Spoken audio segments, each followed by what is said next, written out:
Rikthehemi në studio dashur miq, qëndrojmë tek aktualiteti apo jo Irina? Po, edhe bëhet fjalë për një tjetër rast të dhune, kësaj herë ndaj një politikani serb. Ne kemi cekur pak ditën e premte, ndërsa bëm edhe një analizë të marrëdhënieve Kosovë-Serbi dhe disa zhvillimeve që po ndodhin në Kosovë. Flasim për dhunën brutale të ushtruar ndaj politikanit serb Nikola Sanduloviç, që ka nxitur jo pak reagime edhe në Kosovë. Sanduloviç dyshohet se është rrahur brutalisht nga antar të BIA-s serbe, pra të shqiptimit inteligjent serb, në 5 janar, vetëm një ditë apo 2 ditë pasi kishte kryer homazhet në varrezat e familjes Jashari në Prekaz.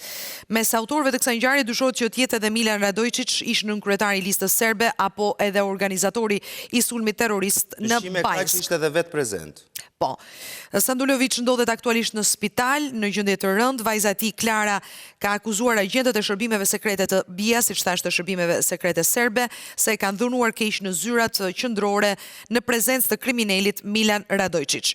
Por që të mos zgjatemi më shumë se çfarë ka deklaruar Klara, por ta marrim deklaratën e saj live, neve e kemi në lidhje të drejtpërdrejtë Klara Sanduloviç, natyrisht vajzën e Nikola Sanduloviç, kreu të opozitës serbe. Do të komunikojmë në anglisht me të, ta përshëndesim së pari. Clara, thank you for being with us in this interview. Hello, and thank you for having me today. First of all, we would want to know how is the health situation of your father. Pra po e pyes si është gjendja shëndetësore e babait të saj së pari. Well, the health situation of my father is very critical. They took him to prison 3 days ago, straight from the hospital.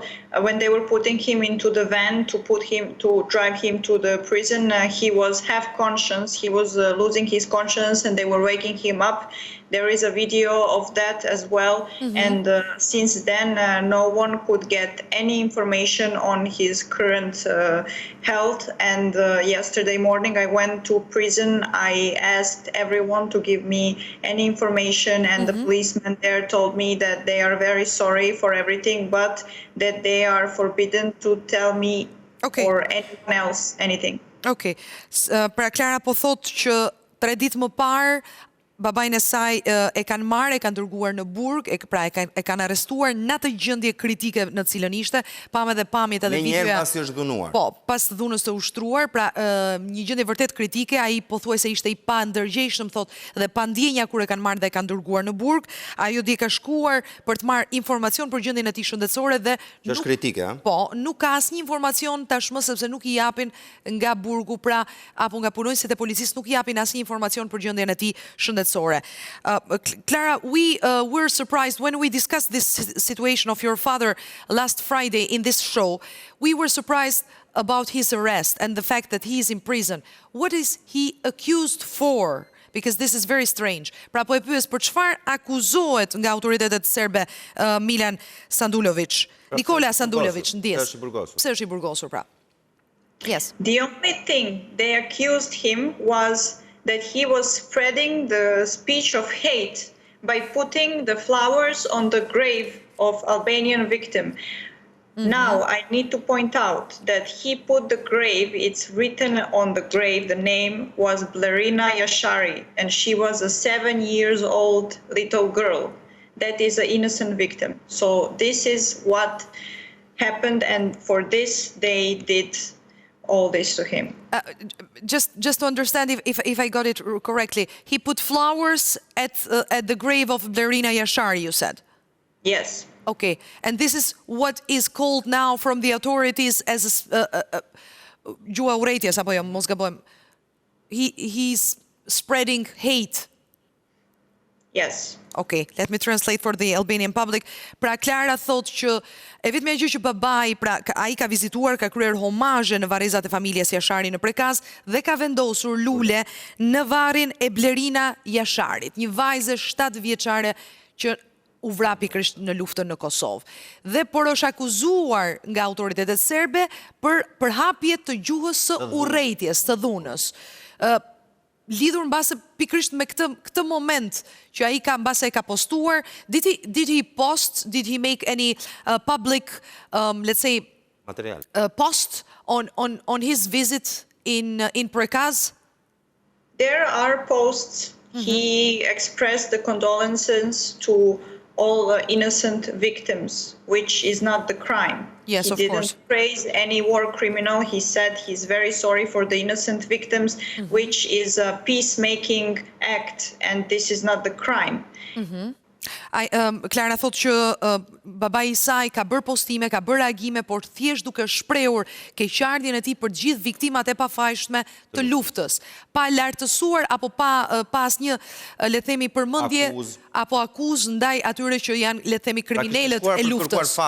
Një farë apologjie. Nëse më lejon e para, vajza ka deklaruar, pra e bia ka deklaruar se i është injektuar një substancë e cila e ka dëmtuar të atin, qëndron e vërteta në këtë lajm?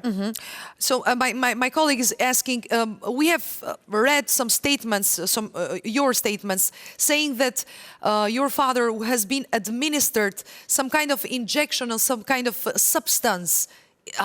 Is this true, and what is this about? For now, this is my fear, my personal fear, because he was poisoned by the military nerve gas 3 years ago. So I don't know what they did to him there. I know they were beating him for 5 hours. I know he's completely paralyzed on the right side. He has a broken rib, and he is in a very, very critical state. They were not able to transfer him to the prosecutor because doctors didn't allow.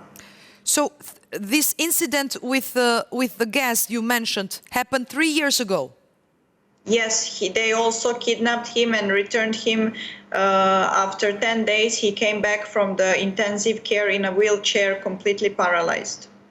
Pra, Klara po shpjegon që deklarata e saj lidhur me këtë gaz apo këtë lëndë të injektuar ndaj tij, që ajo dyshon se bëhet fjalë për një helmim nga le të themi shërbimet ushtarake, bëhet fjalë për një gaz nervor, siç e quan ajo, që e ka paralizuar pothuajse plotësisht teatrin. Është një ngjarje e 3 viteve më parë, ku ai është rrëmbyer, është mbajtur për 10 ditë dhe kur është kthyer ka qenë në këtë gjendje. Pra, i helmuar jo kësaj ngjarje. So this is 3 years ago, not the latest incident or the latest violence against him.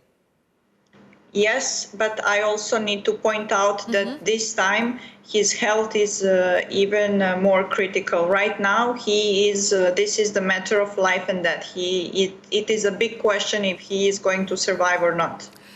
Po, thot Klara, bëhet fjalë për 3 vite më parë si ngjarje, por duhet të theksoj, pra Klara thekson që kësaj here situata është edhe më kritike. Pra bëhet fjalë për një situatë mes jetës dhe vdekjes, nuk ka shumë shpresa, por ka dyshime që a do t'ja dalë do të mbijetoj pas kësaj dhune të ushtruar dhe faktit që nuk është hera e parë që ushtrohet dhunë ndaj tij në këtë mënyrë. Dhe një pyetje në lidhje me situatën. Besoj se duke qenë se është kryetari i opozitës ose është pjesëtari i opozitës, e njeh mirë realitetin në Serbi. Ishte kurajo nga ana e babait që e bëri këtë gjest, apo ishte në një farformë me një, nuk di si të ta them Eriona, kundërshtim ndaj që le të themi politikës aktuale. Apo mos analizë mirë e situatës se cilat mund të ishin reagimet. Atëherë ta pyesim se pse këto lloj qëndrimesh nga babai. So my colleague is again asking about his statements. You know, I presume you know very well how is the politics situation in Serbia. The statements and the attitude of even of Vučić and most of the Serbian politicians. How do you explain these statements from your father? Being so different from the other part of Serbian politics? Well, it is very simple. My father never participated in a war. He is against the war. He is for peace. And this is what the real patriot actually should be doing, trying to bring peace to its people and do not hate anyone based on a nationality. We need also to remember that Vučić is Šešel's little puppet and that Šešel is a war criminal, and Vučić was the one who was saying that he's gonna kill 100 Muslims for 1 Serbian. That is a hate speech, and putting the flowers on an innocent victim's grave is not a crime. Klara thot sepse është shumë e thjeshtë, babai im thot nuk ka marrë pjesë kurrë në një luftë, nuk ka luftuar kurrë, është kundër luftës, është për paqen së pari për popullin e tij, për qytetarët e tij dhe në fakt këtë duhet bëjë një patriot kur i do të mirën popullit të vet. Dhe mos harrojmë thot Klara që Vučić është kukulla e Sheshelit, pra një kriminal i lufte dhe është pikërisht ai që pati deklaruar shumë kohë më parë që ishte i gatshëm mos gabohem të vriste 100 musliman për një shtetas serb. Pra kjo është gjuhë e urrejtjes, kjo është gjuhë e dhunës. Vetë ajo nuk ka frikë në këto momente? Klara, nga këto deklarata, nga kjo situatë. Are you afraid from all this situation for yourself? Yes, of course, I am afraid, but we now need to be brave and we need to fight. And I promise I will put this case very far and I will not let it slide like the one for Oliver Ivanović slided or Vladimir Cvijan or stuff. No, I will push this to the end. I will push this to international court and I will let the whole world know what is going on, because country like this, the European Union needs to reconsider if Serbia is ready. Klara thot po kam frikë, por duhet që e gjithë bota ta kuptojë se çfarë po ndodh, madje Bashkimi Evropian duhet ta kuptojë që Serbia nuk është as pak gati me një shkelje të drejtave të njeriut në këtë lloj forme dhe në këtë pikë që ka ndodhur edhe me babain e saj. Përmendi edhe raste të tjera, nuk kam ndërmend të ta lejoj, thot po do ta çoj në gjykatë, e do ta bëj publike, do të shkoj deri në fund. Since you mentioned, Klara, have you asked for, let's say, EU intervention or the Council of Europe, I don't know, United Nations intervention, some reaction from international institutions to open their eyes and see what's happening with your father's case? Pra po e pyes nëse ka kërkuar ndihmën e institucioneve ndërkombëtare për çështjen e babait të saj.